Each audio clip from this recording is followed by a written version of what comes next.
Hello to all you beautiful people with the attention span of a goldfish. Thank you, social media. You probably clicked on this because the algorithm told you to. Well, the algorithm was right. Buckle up because we're about to dive into not a boring recap. Let's go! So, picture this. You're fresh off a near-death experience after your teammate shot you in the throat on a South American island. You wake up, you're broke, and you're living in a trailer. This is the glamorous life of Christopher Smith. He's Peacemaker. This guy is a walking, talking contradiction. A dude bro with a body count who loves peace so much, he'll slaughter anyone to get it. He's got the emotional maturity of a teenager, a killer 80s rock playlist, and daddy issues that could fill a stadium. His best friend is a bald eagle. Yes, for real. So Peacemaker is barely out of the hospital when a black SUV rolls up. Inside is a new squad, basically the B team from Argus sent by the big boss Amanda Waller. He's told he's not free, he's just on a new leash for something called Project Butterfly. Peacemaker is so not into it, but the alternative is going back to prison, which, let's be honest, has way worse Wi-Fi. The team rolls deep. You've got Amelia Harcourt. She's the human equivalent of a tactical knife mixed with a death stare.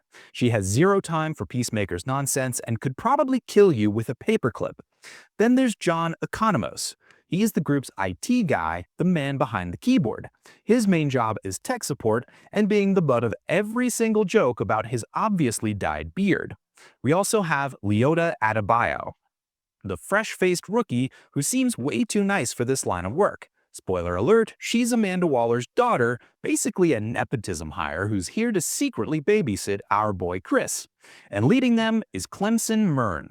This guy is stoicism in a suit. He communicates in grunts and glares, a man with a past so dark it makes Batman look cheerful. First things first, Peacemaker needs his gear. This means a super awkward family reunion with his dad, Augie. And let me tell you about Augie Smith. This isn't your average embarrassing dad. He's the grand wizard of racists, a tech genius who builds his son's super helmets in a creepy basement that's basically a pocket dimension of hate. He's the reason Peacemaker is, well, Peacemaker, thanks to a traumatic childhood that still gives Chris nightmares. Peacemaker grabs his pet eagle, Eagly, who gives him a hug, it's adorable, and his collection of helmets, and basically tells his dad to shove it. He's a superhero now. Sort of. The mission kicks off. Project Butterfly is literally about hunting aliens called butterflies. Parasitic creatures that crawl into people's brains and use them like a meat puppet. Gross, right? While the team is getting their bearings, Peacemaker has to deal with his #1 fanboy. Meet Vigilante. Imagine if the world's most annoying and awkward guy decided to become a crime fighter. That's Adrian Chase. He's a psychopath with a heart of gold who sees murder as a perfectly reasonable solution to any problem, from supervillains to bad restaurant service. He desperately wants to be Peacemaker's BFF. Things get real when Peacemaker hooks up with a woman who turns out to be a butterfly and tries to kill him mid-hookup. He survives by activating a sonic boom helmet that blows her to bits. This, of course, gets the cops involved. To cover their tracks, Mern has the team frame Peacemaker's dad, which, let's be honest, wasn't a hard sell.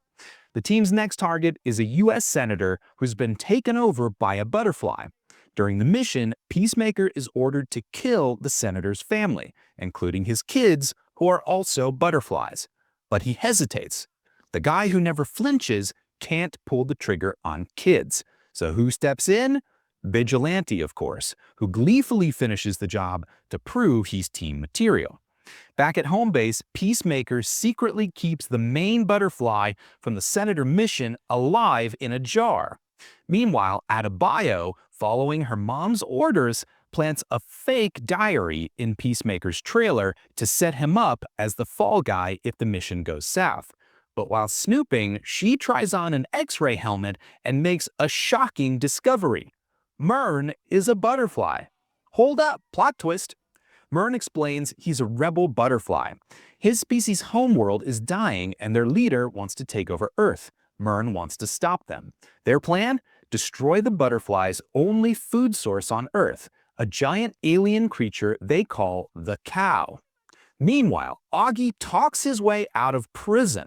Instead of laying low, he suits up in his own supervillain armor, the White Dragon, and rallies his racist goons to hunt down and kill his own son. At the same time, the butterfly that Peacemaker let go escapes and possesses the lead police detective, who then turns the entire police station, inmates included, into a butterfly army. They leak the planted diary, and suddenly, Peacemaker is public enemy number one. It all comes to a head. Peacemaker is on the run and gets cornered by his father. After an intense and emotional standoff about his entire messed up childhood, Peacemaker shoots and kills his dad. It's heavy stuff. The butterfly cops attack the team's hideout and Murn sacrifices himself to save the others. Without their leader, Harcourt steps up. Adebayo comes clean about Amanda Waller, and the team, now finally united, makes a final, desperate plan: kill the Cow. The season finale is a full-blown assault on Coverdale Ranch, where this massive alien cow is being kept. It's a brutal, bloody fight. Everyone gets seriously injured. The head butterfly tries to persuade Peacemaker to join them, arguing that humans are the real plague on Earth. For a second, you think he might do it, but instead he stays loyal to his friends, using Adebayo as a human torpedo to destroy the cow. Just as the battle ends, who finally shows up? The Justice League. Yeah, a little late, guys. Peacemaker gives them an earful before they leave. In the end, Adebayo exposes her own mother and clears Peacemaker's name. The world is safe, and the team goes their separate ways, but they're no longer just a team, they're a weird, dysfunctional family. So what did we learn? Can a total scumbag actually find peace? Is humanity worth saving?